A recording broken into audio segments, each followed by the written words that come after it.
Welcome to the What to Watch video update. This is the last video that I do each week. Every week I do a daily video each day. I do a weekly video. I do an intermarket analysis video. I do a deep dive video where I go through some of the charts that maybe I didn't talk about all that much. And this is the last video each week. This is where I go through and really hone in on positive and negative things that really seem to be speaking to us right now. Market's showing a lot of improvement. In fact, the S&P and the NASDAQ are within about 1% or so of their all-time high. Now we're trying to figure out, are we going to go back and set a new all-time high? Or there are some warning signs. There's some things that we need to be aware of. In the upcoming week, we're going to have some major economic reports coming out. We're going to have PPI, CPI, retail sales. And if you remember back a couple of months ago, this is when the problem started, when especially CPI came in hotter than expected. Not only for 1 month, but then a month ago, it was also hotter than expected, and that has really spooked the markets. We're going to get an update on that in the upcoming week. Interest rates had been really going up. Now they're starting to come down. As they've been coming down, stocks have been going back up, and we're showing a lot of improvement. But at the same time, we have to respect everything that's going on because that will come through and have an impact on price. This video is being prepared for Monday, May 13th. First, I look at those things that are positive, and it's kind of long. There's some things that are showing some real improvement here. The first is the fear and greed index. Now, take this with a little bit of grain of salt because the fear and greed index put out by CNN Money, it's been acting a little bit strange. There are days when we went up and the index didn't even move. And we went up kind of strong, and then it just ticked up a little bit. So be aware of that. But when you look at this overall, we have been going back up lately. So as long as now, even we tick sideways after we had an update on Friday. So go figure. But according to this, this is still looking more positive. Now, there are other sentiment indicators that we use that are looking even more positive than this, but I'm not showing these in the video because this is usually what I focus on each day. But for right now, this is positive. Another thing that we're really keeping an eye on, and I have a lot of charts of the VIX. This measures fear in the market. You could also call this the fear gauge. When this is really going up, there's a lot of fear in the market. When this is coming down, that means there's not much fear, or we get to a very low reading, and that can suggest complacency, where in the middle area, I have a line chart. That's the closing value for the VIX, and it's been coming down as the S&P has been going back up. And that's typically what happens.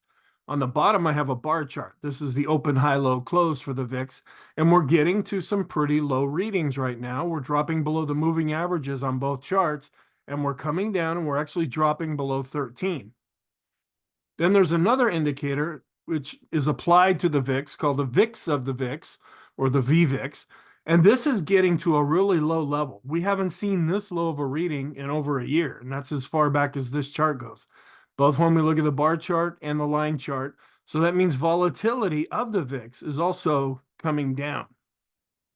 But maybe we're coming down a little too fast. Now, you could say this is negative, but since the VIX has been declining as the S&P has been going up, it's kind of reverse logic here, where we're coming down. And I use an RSI based on 9 periods. It's a shorter term momentum oscillator. And when we drop down below 30, that means that sometimes we've gone down too far too fast. So that's one thing to be aware of. We could even drop below this. There's been times when we've stayed in this down at the negative range for extended periods of time. We're just entering that right now.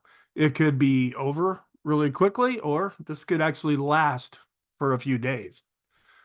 Then we also look at the VIX and then take a 3-month average of the VIX. For 2024, other than a little blip down, you look down here in the right-hand corner where the cursor is, we've been going up. This is taking the VIX right now and comparing it to a 3-month average of the VIX. And this has been, since it's been going up, that tends to be more negative. What we're starting to see is this rolling over as the VIX has been coming down.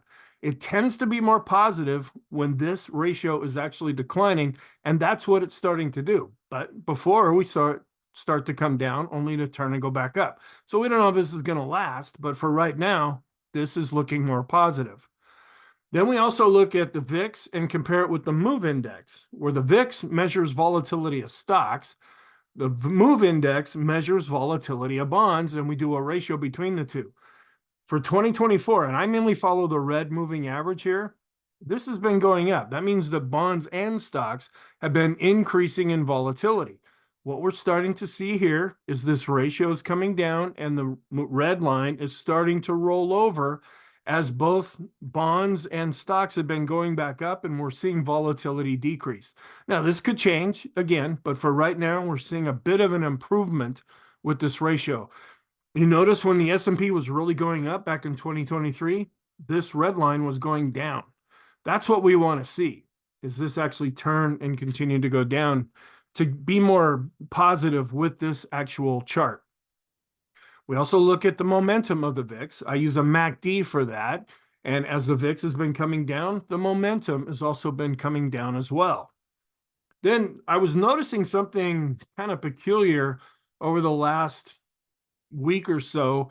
And this is a 10-minute intraday chart of the VIX, where you can see we go back and for a lot of the day, the VIX ends up being positive and then it turns negative going into the close. Positive, then negative later on. Positive, then negative, positive, then negative. And this is where I really noticed it was in Thursday's session where we were up pretty strong with stocks, but the VIX was still positive. And with about 2 hours left to go in the trading day, that's when the VIX finally turned negative. And then we ended up closing down. And then we saw that same thing on Friday. So just if you watch the VIX, especially right after the open in the first couple of hours during the day, and you see that stocks are up and the VIX is up, that's what we've been seeing lately. I don't have a real good explanation for that. This is just an observation that I've made. Now, why am I talking about the VIX so much? Tom Bowley, who's a person who is connected with stockcharts.com.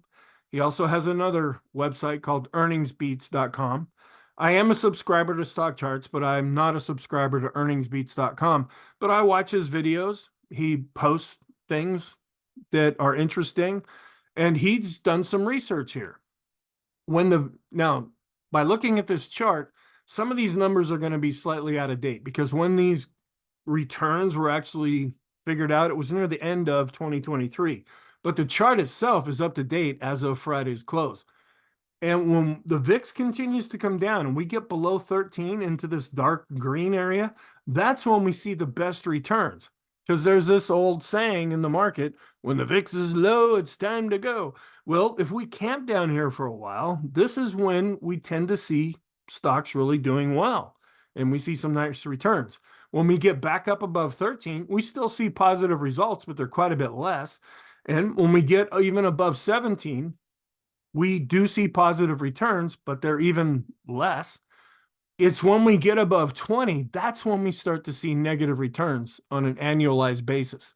So that is why when the VIX is really going down, we want it to stay down there for a while. We don't just want to freak out because the VIX is low, it's time to go. Well, the VIX is low, you might want to delay that go for a little bit until you see other confirmation that things are maybe topped out or starting to roll over.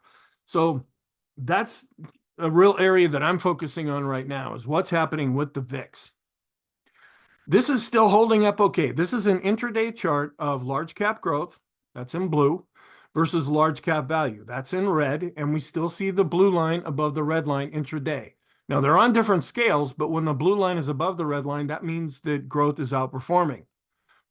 We're not really seeing an awful lot of strength here, but I just wanted to include it because this is another intraday chart. This is S&P growth to value, and it's been coming down. It's up off of the lows where it had been, but we want to see this turn and go back up to turn more positive with the S&P.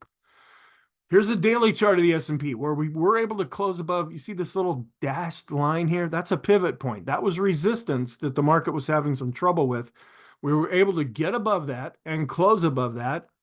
We're coming back and potentially testing the previous all-time high. We were also able to recapture the 50-day moving average. That's the blue line that you see here. But there's a warning sign. You see how the S&P has been going up? Look at the bottom. You notice how volume has been dropping off while the S&P has been going up? And that is a classic negative divergence when you compare price with volume. Now, some people don't really think volume's all that important. I do. And if you look at it, it just makes sense. If there was a lot of conviction behind an upward move, we would see volume picking up, not dropping off. So we just want to be aware of that. So we're looking better when we look at just the chart. It's looking a little more negative when we put volume into the equation. But when we study volume by itself, the advanced decline ratio is continuing to look pretty good here. And when we look at the advanced decline line based on price, it's going up. It's also going up based on volume. But you notice we're coming back to the previous high based on price. We're lagging just a little bit. Now, this could get fixed pretty easily if things even turn more positive. But we are showing a bit of a negative divergence. Volume is trailing behind price currently. And that could also be a warning sign. But if things continue to be positive, this could get dealt with. This is an area that I've really been focusing on because it's continuing to be strong. This is another internal measure of the S&P 500, new highs minus the new lows. And we're seeing them really start to break out.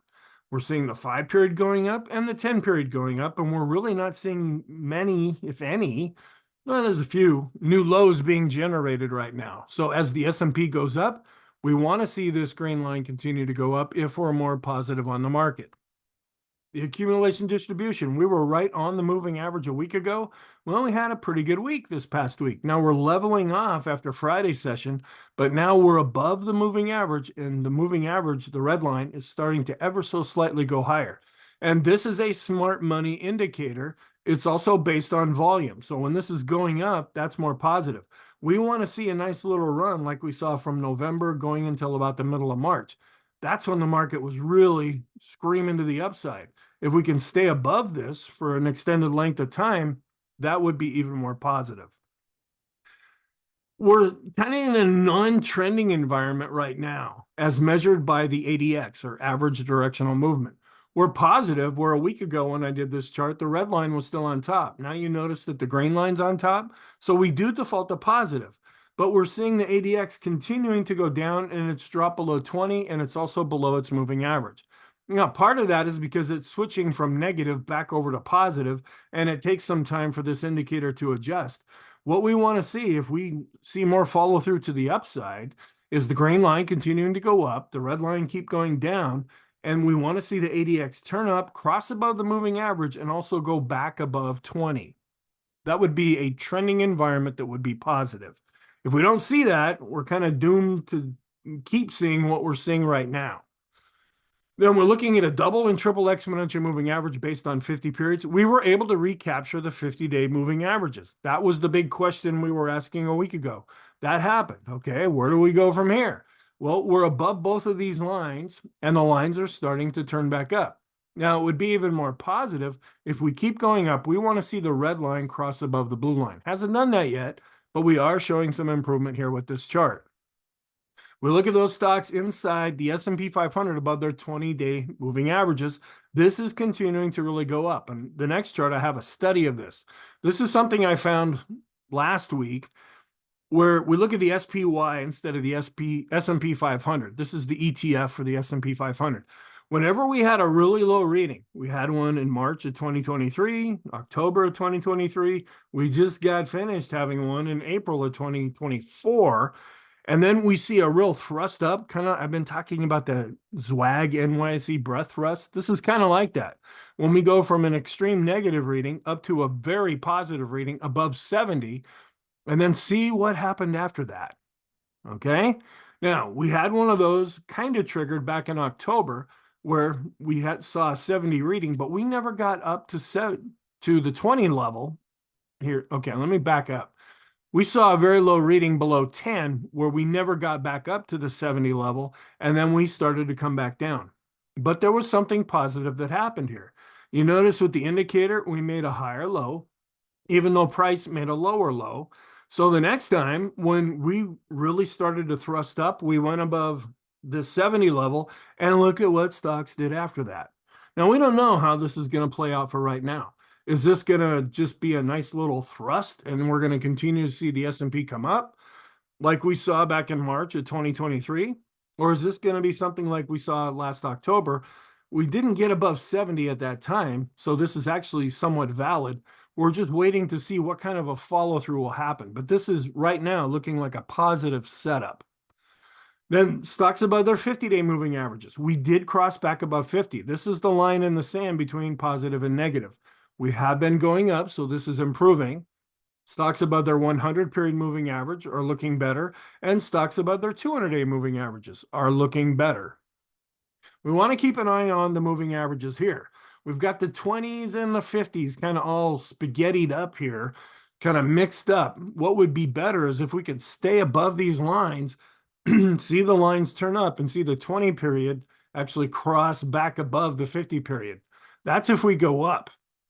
If we come down, we'll be waiting to see if any one of these lines ends up providing support that we can bounce back up from. This is also big. This is a weekly chart of the parabolic SAR, and this was a huge red flag a few weeks back when we started to see the dots on top. That means this indicator was turning negative. After this past week, we now have a dot underneath.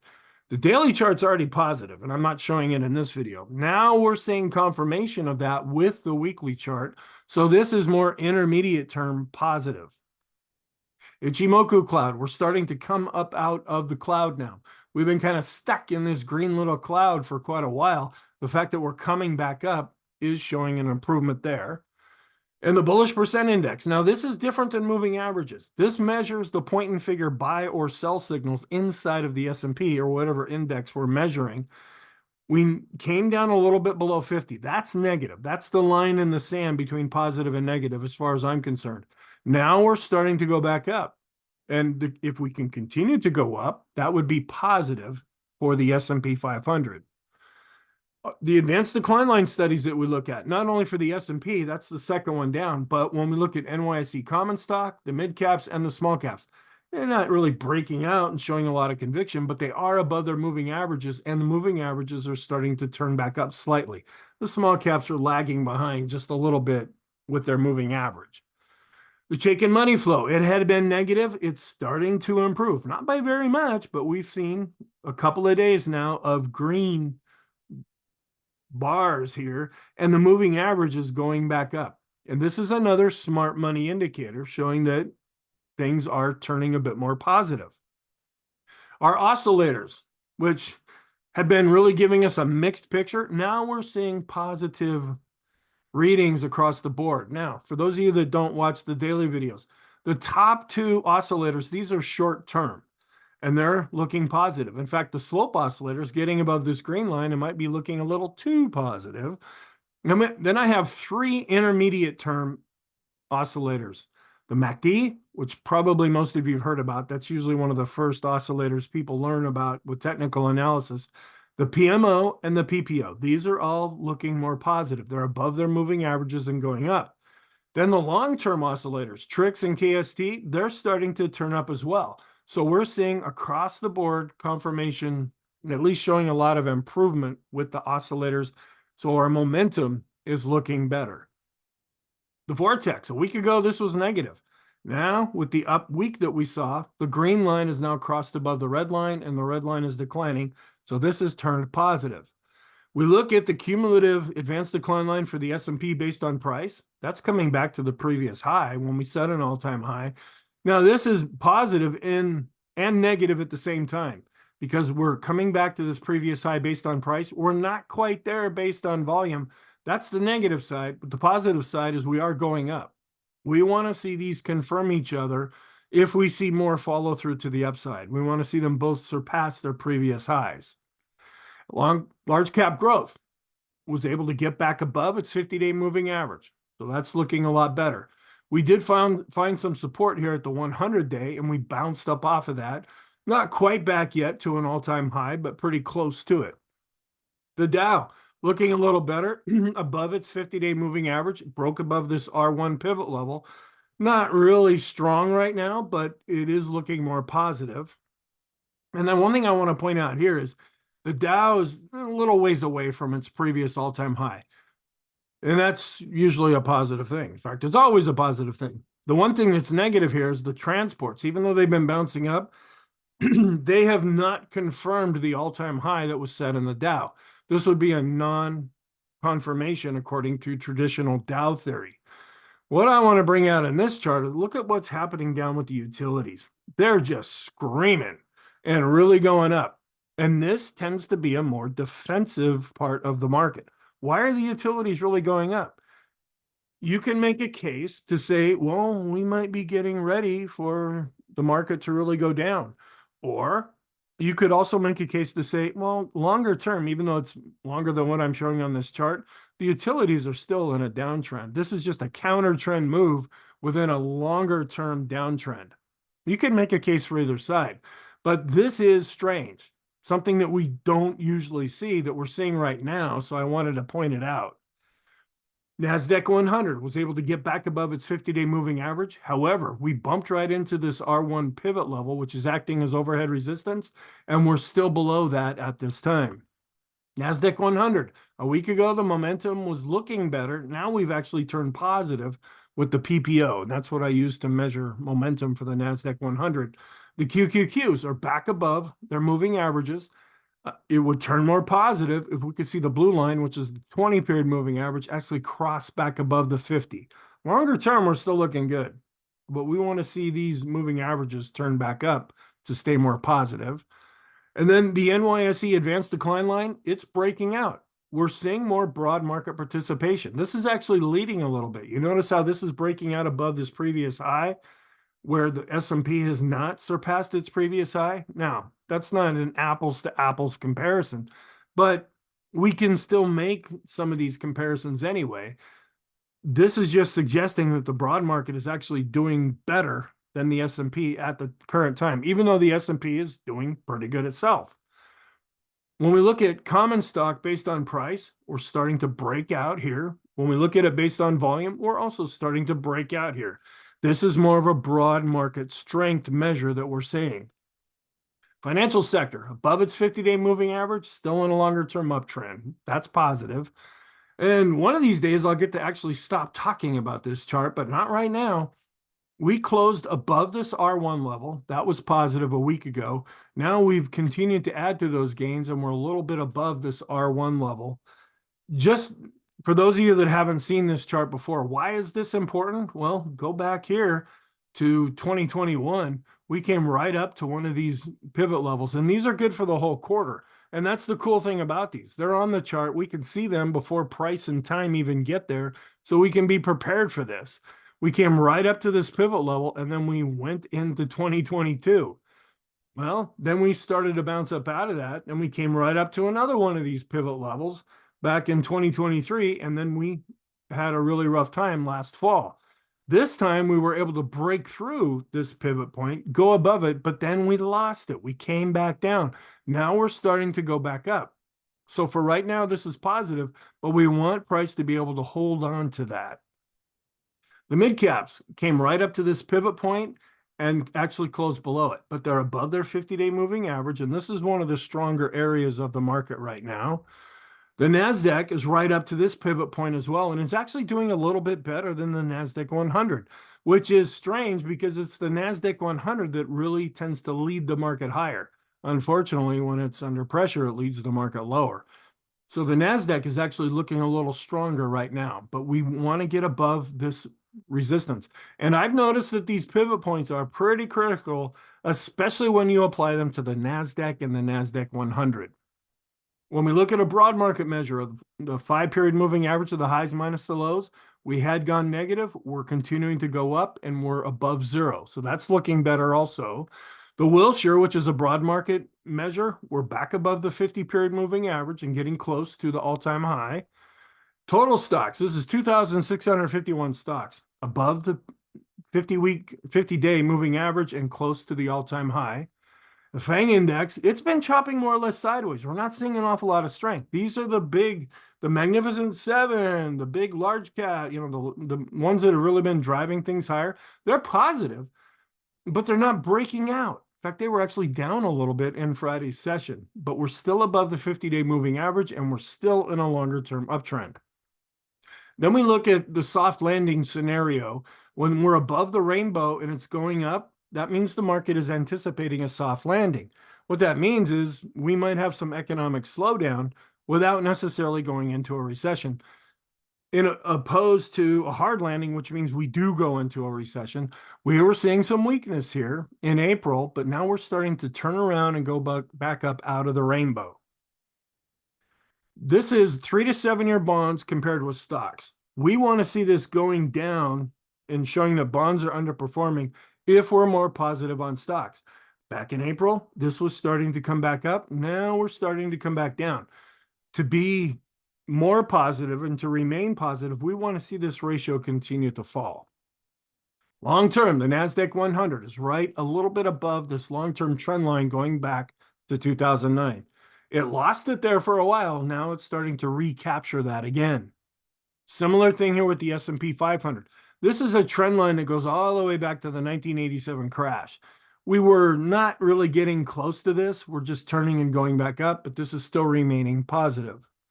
Then we do a ratio between the NASDAQ 100, which is growth, and the Dow, which is more value, even though there's growth stocks in there.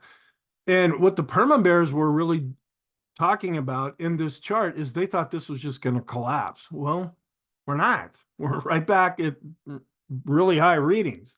We're not really breaking out to the upside, but we're certainly not breaking to the downside right now. Just to give you some context, looking over here on the left-hand side, this was the dot-com boom.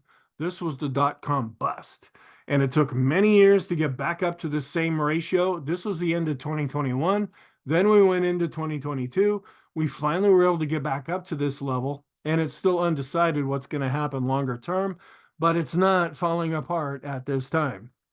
A very similar study, the QQQs, which are the NASDAQ 100 and the small caps, not really breaking above this blue line, but not collapsing at the same time. And we look at the Qs and compare them with bonds, we're coming back out of the rainbow. That's showing an improvement. The broad market measure compared with bonds, also coming back up out of the rainbow. The S&P 1500, another broad market measure, coming back out of the rainbow compared to bonds. Europe, the Eurozone, and then comparing it to US or American 3 to 7 year bonds, this is really showing some strength. And so that's turning more positive. I know this is a mixed kind of study. We're looking at European stocks and comparing them with American bonds. This is what we want to focus on, the 10-year yield. This is the benchmark. Interest rates have been coming down. We've been chopping more or less sideways. We need to see this continue to drop if we're going to turn more positive. If we can stay sideways and not necessarily really shoot back up, that would turn things more negative. Now, we're going to get CPI, PPI, retail sales, which are going to have an impact on the direction of these interest rates. And so that's why we'll be watching for those reports. Then we go through some of the negative side of things. The Swenlin trading oscillator. This had been a positive area a week ago, and until Friday, it was still looking positive. And this is starting to roll over. Even though we had an up day on Friday, we're flattening out based on price, and we're actually starting to turn down based on volume. Just a warning sign. When we compare growth to value with the small caps and an end-of-day chart, we're not seeing much of an improvement there. We're not seeing much of an improvement with mid-cap growth to value, and we're not seeing much of an improvement with S&P growth to value either. So that's more negative for the time being. Here's another growth to value measure. We're coming back down into the rainbow. We started to come up to the top of the rainbow, and now we're falling back down. Discretionary to staples. I'm looking at the bottom part of this chart here. That's not showing much of an improvement either. And when we look at our growth to value ratios, looking at all these, we're really not seeing anything. If anything, we're seeing some weakness with this chart. And with the large caps, mid caps, and small caps, we're not seeing much of an improvement there. We're not seeing growth coming in and really taking control, because when it does, that's when the market really tends to go higher. This is another negative thing. The bullish percent index for the NASDAQ 100. We're positive with the NYSE bullish percent index and the S&P 500 bullish percent index. We have not crossed back above 50 yet with the NASDAQ 100 bullish percent index. This needs to really kick into gear if it's going to lead the market higher. If it still stutters and looks more negative, that could end up putting some pressure on the market. The tech sector. Yeah, it's bouncing back up, but it hasn't surpassed its 50-day moving average. When we look at the tech sector and compare it with bonds, it's still at the high end of the rainbow. It is improving, but it's not breaking out, at least yet. The semiconductors, still dealing with their 50-day moving average. And then the staples to tech ratio, we want to see this going down if we're more positive. We came all the way up to the 200-day moving average with this ratio. We started to come down, but then we ticked back up and we're not really showing a convicted downward move here. We want this to continue to go down if we're turning more positive on stocks. And we look at cash and compare it with 3 to 7 year bonds. Now this is improving because when this is going up, that means cash is outperforming bonds. We are coming down, but we need this to continue. We need it to drop below the moving averages and eventually see a death cross with this ratio. So it's looking better, but not necessarily positive yet. A similar type of an approach here. We look at shorter term bonds, 1 to 3 years, compare them with 3 to 7 year bonds. When this is going up, that's inflationary. When this is coming down, that's more inflation friendly. We are coming down, but we need to see this continue to go down and actually drop below the rainbow.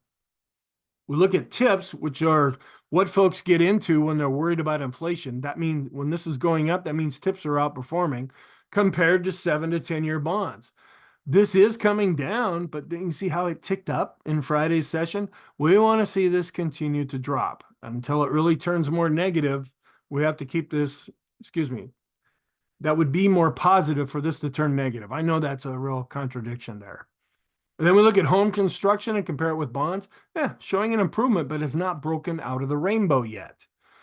The S&P to utilities, with the utilities just screaming right now, the ratio is really going down. And if you look at other times, you compare when this ratio was going up, that's when the S&P was usually going up. The fact that this is going down could put some pressure on the S&P.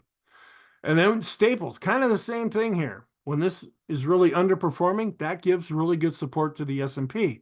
It spiked up, coming down, but now it's starting to go back up. We need to see more of a sustained decline to be more positive. And then this is a thing called the mass index, which we don't get very many signals from this. And I'm not quite sure to put this on the positive side or the negative side. How this works, it's looking for a reversal. How this works is the first part of this signal is when we cross above the red dashed line. That's step number 1. Then we get up to the blue line. That's step number 2. The trigger finally is happening when we come back and drop down below the red dashed line. And that has happened here. And that suggests that this indicator thinks that we are due for a reversal. Now, we're not really seeing any confirmation of that with our other charts, but you have to look at the context. When we were going up with the S&P, that's what triggered this mass index. And now that it's giving us that signal, we at least want to pay attention to that. And the way I would interpret this is that it is looking for prices to decline. Now, there's been times when this has given a pretty good signal. Some of these signals were short-term. Some of them actually lasted a while. It's actually given a few false signals. But we just want to be aware of this anyway. And then we're keeping an eye on the dollar.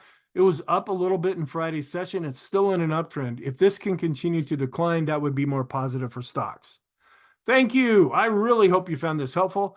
I will be updating the charts that you see here and other charts in the daily videos, so please feel free to check those out. I really hope that this is useful to you, what I presented here. I hope you have a really good weekend, and I will talk to you in the next video.